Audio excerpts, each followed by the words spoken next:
Chapter 31. The Progress of the Gospel in Scotland. Though Christianity had entered Scotland in the 6th century, Romanism did not dominate it till the 12th, when it was introduced, together with all its paraphernalia, by the reigning monarch who imported large numbers of foreign ecclesiastics to fill its numerous offices. Battening on that comparatively poor land, it soon owned half its wealth, and the ecclesiastical dignitaries were the virtual rulers of the land. But even in those dark days there were those who held a purer faith. A disciple of Wycliffe was burned at Perth about the year 1406. The Lollards were sufficiently numerous in Scotland in the 15th century to cause the appointment of an inquisitor. In 1431, another martyr perished at the stake, a Bohemian and a follower of Huss, named Crower. In 1494, 30 Lollards were summoned for heresy at Glasgow. These were persons of rank, and it does not appear they were punished. The circumstance shows, however, that the teachings of Wycliffe continued to find adherents right up to Reformation times. Luther's writings reached Scotland, as they did so many other lands, while Tyndale's New Testament was also circulated. Thus the printed word, and particularly the Word of God, was the first missionary of the revived gospel in Scotland. A young man, Patrick Hamilton, of the illustrious family of that name, was the first to unfurl the gospel banner in the 16th century. Born in 1504, educated at St Andrew's University and at Paris, he found his way to Marburg, where he came in touch with Francis Lambert, the ex-monk of Avignon, who was now playing an important part in the Reformation in Germany. On his return to Scotland in 1527, he spread the truth, first among his kinsfolk and friends, and then more and more publicly at the Church of St Michael at Linlithgow, which was then the seat of the court. His preaching thus reached high and low. Cardinal Beaton sent for him, ostensibly to discuss the subject of the reform of the Church. He received him graciously, but it was to lure him to death. In due course he was arraigned before an ecclesiastical court.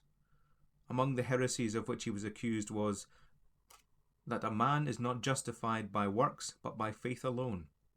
Efforts to rescue him from the power of the cardinal failed. His condemnation and execution were hastened. In February 1528 he was taken to the stake.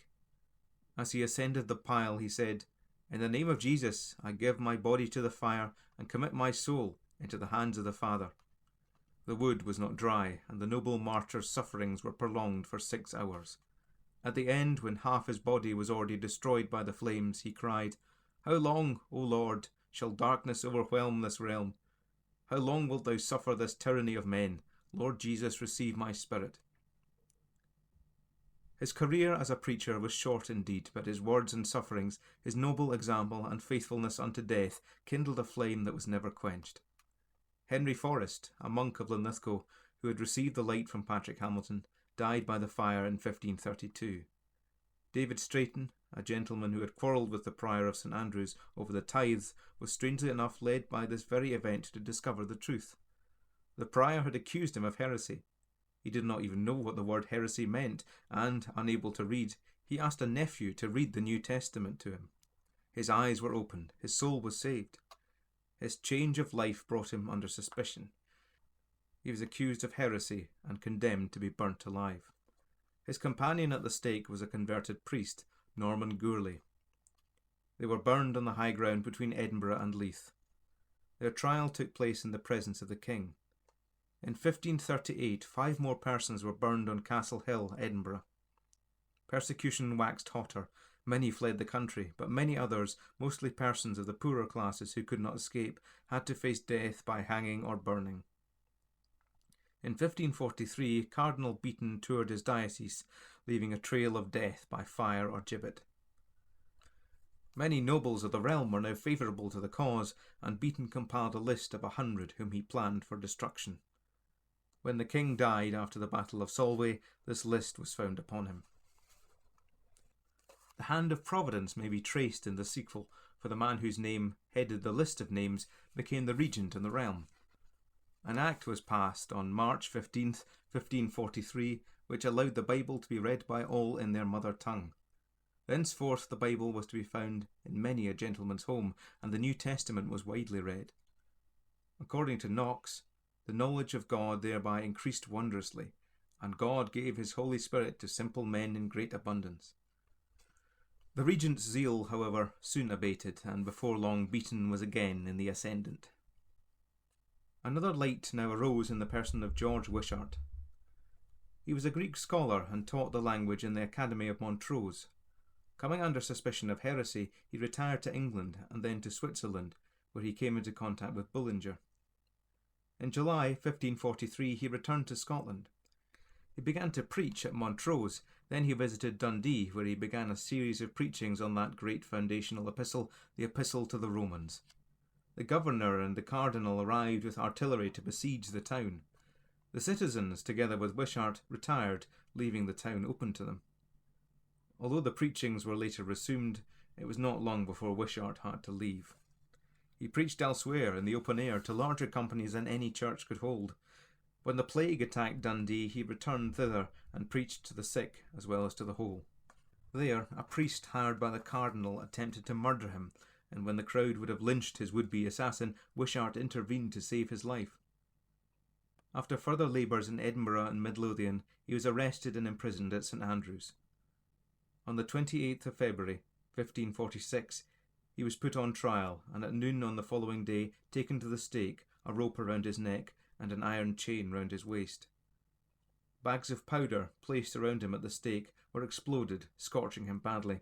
The rope was drawn tight around his neck to strangle him, and his body was devoured by the flames.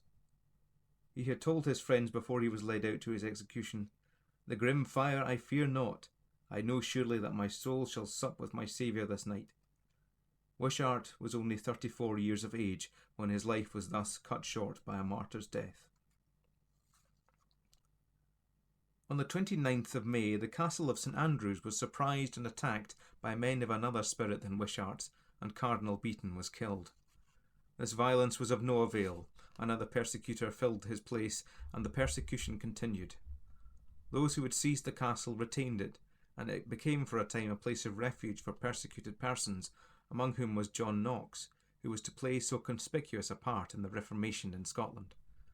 The castle, however, did not protect him for long.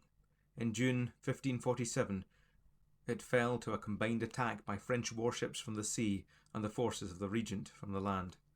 All its occupants, including Knox, were taken prisoners and put on board the French galleys. Thus ended an episode which aimed at furthering the Reformation by the sword. 8 years, spent partly in captivity and partly in exile, passed over Knox. God used those years to teach and form the vessel he later employed to the pulling down of the enemy's strongholds.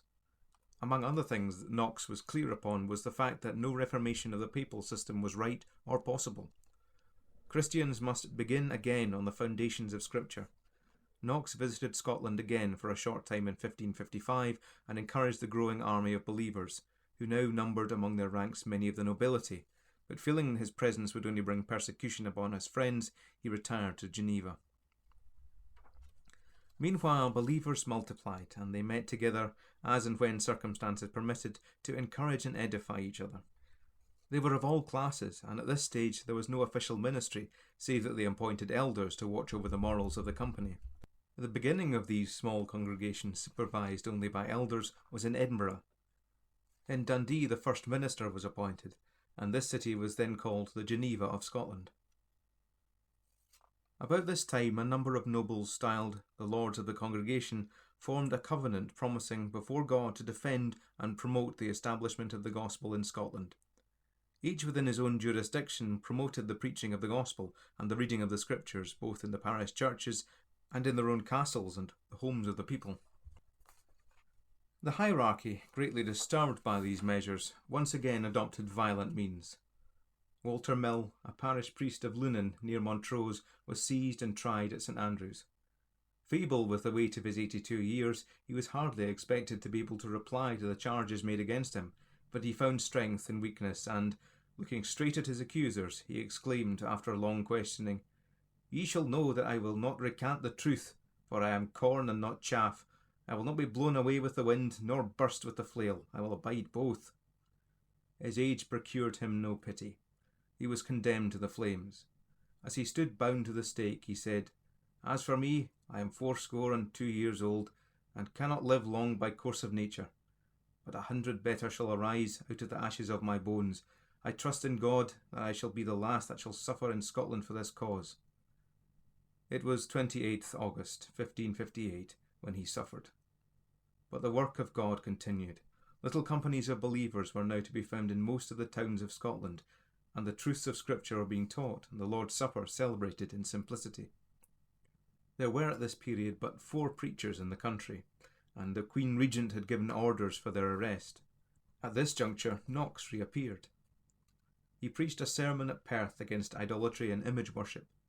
Though far from his wish, a lawless crowd began to attack the images and monasteries. Knox deplored these lawless acts, which gave the Queen Regent the very pretext she needed. Gathering an army, she attacked the city. She found it, however, too well prepared to proceed, and opened negotiations which ended in a temporary compromise. The Protestant nobles decided to take bolder measures and set up their reformed worship wherever their authority extended, and the majority of the inhabitants were favourable. Knox preached a powerful sermon at St Andrews. The magistrates and townspeople resolved to set up the reformed worship in their city. Images and pictures were removed from the church. Their example was followed in many other places. Many monasteries were pulled down at this time. Further armed intervention on the part of the Queen followed these events. Knox, however, continued his preaching with an indefatigable energy. A foreign plot was being hatched to bring troops into Scotland for an attack on England. Of this, Knox had formed the advisers of Queen Elizabeth, who aided the Scots to drive out the French troops. Death removed the Queen Regent, and the government passed into the hands of those favourable to the Reformation. Here again we see the hand of Providence, for had the plot succeeded, the entire course of European history might have changed in favour of the Roman Catholic powers. In 1560, the Estates of the Realm met, and the Reformation was established in Scotland. A short summary of Christian doctrine was drawn up by Knox, read in Parliament, and duly adopted. This is known as the First Scots Confession. The Pope's jurisdiction was abolished a few days later. The arrival of Mary Stuart, Knox's interviews with her, his trial and acquittal are matters which we must leave to ampler histories. Popery was overthrown in Scotland, never again to raise its head, although, as we shall see later, believers were yet to suffer persecution from the so-called Reformed Church itself.